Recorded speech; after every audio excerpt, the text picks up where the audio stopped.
Hey everyone, it's Linda Medeiros, director with The Pampered Chef and host of What's Linda Cooking.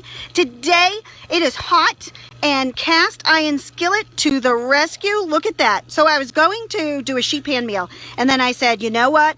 I am just going to put it in my cast iron and put it on my grill. And that's what I did. Let me tell you, I am in love with this cast iron.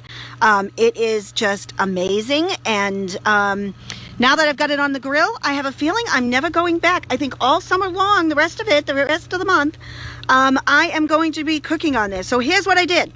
I have some chicken thighs on there, and they're on sale, by the way, at Shaw's this week, 77 cents a pound.